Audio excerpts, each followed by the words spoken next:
Assalamualaikum warahmatullahi wabarakatuh. Perkenalkan, nama saya Mardika Fauzi, NRP 054 dari kelas TO6B Politeknik Perkapalan di Surabaya. Nah, di sini saya akan menjelaskan atau mempresentasikan tentang komponen SCADA untuk memenuhi tugas praktikum SCADA yang ditanggung oleh Bapak Agus Kumaydi dan Bapak Imam.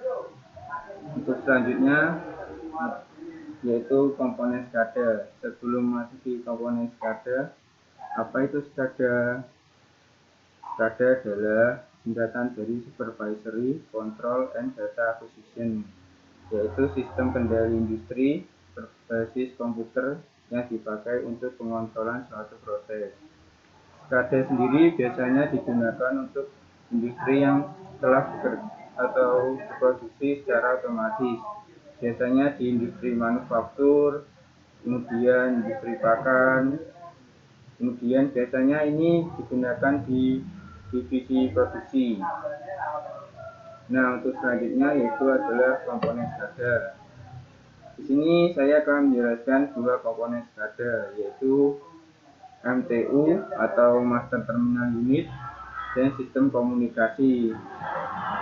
Dua komponen SCADA ini yaitu adalah yang pertama yaitu MTU.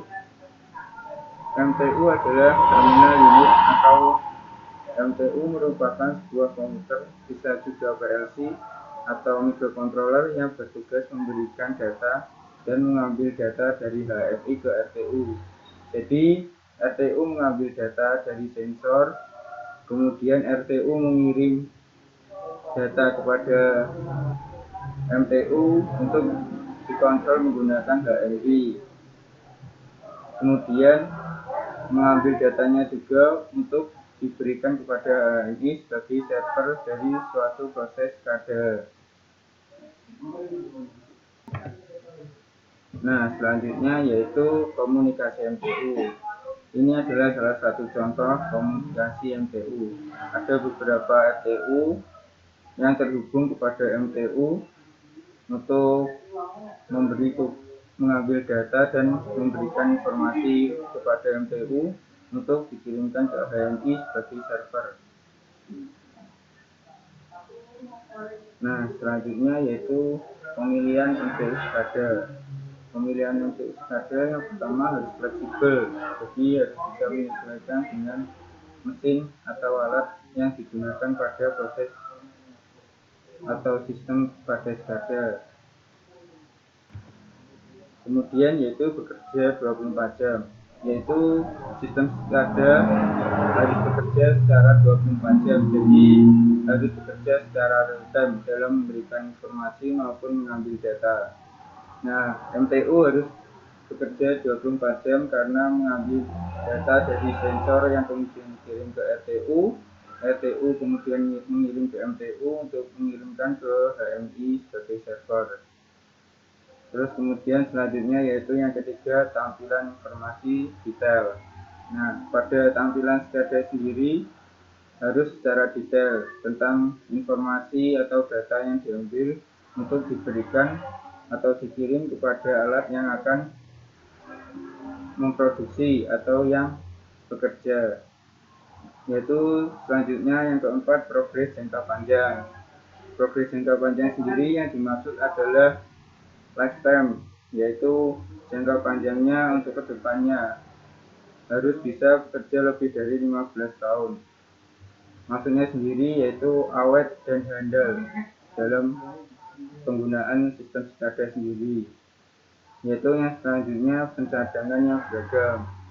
Maksudnya yaitu jika sistem SCADA ini mengalami kendala atau mati lampu atau tenaga listrik ada yang bermasalah, nah harus ada pencadangannya harus beragam, jadi harus ada cover dari cadangan itu sendiri. Nah, selanjutnya yaitu sistem komunikasi. Apa itu sistem komunikasi? Sistem komunikasi merupakan proses pengiriman dan penerimaan data atau informasi dari RTU ke MTU yang terhubung dalam sebuah jaringan. Nah, untuk mengirim data atau informasi dari RTU ke MTU diperlukan komunikasi. Nah, sistem komunikasi itu menggunakan alat. Ada beberapa alat untuk sistem komunikasi, yaitu jenis selanjutnya. Nah, jenis sistem komunikasi ada 4, yaitu yang pertama radio data, yang kedua pilot kabel, yang ketiga PLC, power line carrier, dan yang terakhir fiber optik. Nah, selanjutnya yaitu mengenal tentang radio data, pilot kabel, PLC, dan fiber optik. Apa saja keuntungannya? Nah, yang pertama yaitu radio data. Ini salah satu contoh sistem komunikasi menggunakan radio data. Ini sebagai server, PC, laptop, atau tablet. Nah, ini sebagai sistem komunikasi yang terhubung dengan radio data. Keuntungan dari penggunaan komunikasi radio data sendiri yaitu yang pertama tidak tergantung pada sistem tenaga listrik. Jadi jika listrik mengalami masalah, maka radio data tetap bekerja.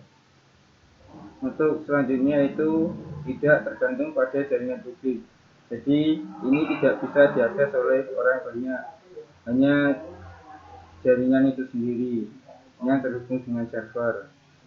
Yang ketiga yaitu biaya investasi rendah. Jadi biaya untuk penggunaan radio data sebagai sistem komunikasi rendah, tidak terlalu menggunakan biaya yang besar. Nah, yang selanjutnya yaitu fiber cable. Ini salah satu contoh penggunaan sistem komunikasi pilot kabel. Ini RTU, kemudian ini adalah sensor tekanan, temperatur, dan load cell. Keuntungan dari komunikasi pilot kabel adalah yang pertama dapat digunakan komunikasi data dan suara. Jadi tidak hanya data saja yang bisa diambil atau informasi yang diambil, tapi juga suara untuk berkomunikasi dengan server. Kemudian yang kedua yaitu kecepatan komunikasi data. Nah, kecepatan komunikasi data dari pilot kabel sangat cepat, lebih cepat dari radio data. Dan kemudian yang ketiga, kekuatan isolasinya tahan terhadap tegangan. Jadi isolasinya yaitu tahan terhadap tegangan tinggi. Maksudnya tidak rentan rusak jika ada tegangan tinggi atau tegangan yang rendah pada mengenai kabel ini. Selanjutnya yaitu PLC atau power line carrier. Nah, ini ada salah satu contoh sistem komunikasi dengan power line carrier. Ini RTU dan ini adalah PLC atau power line carrier. Keuntungan dengan power komunikasi PLC atau power line carrier yang pertama yaitu pembacaan meter dapat remote. Jadi pembacaan tentang data atau informasi dapat dikontrol menggunakan PLC atau power line carrier. Kemudian lebar frekuensi 30 kHz hingga 500 kHz, lumayan cukup lebar. Kemudian komunikasi suara. Nah, jika menggunakan komunikasi PLC ini bisa menggunakan komunikasi suara, tidak hanya komunikasi data saja. Nah, selanjutnya yaitu fiber optik. Ini adalah salah satu contoh jaringan atau sistem komunikasi menggunakan fiber optik.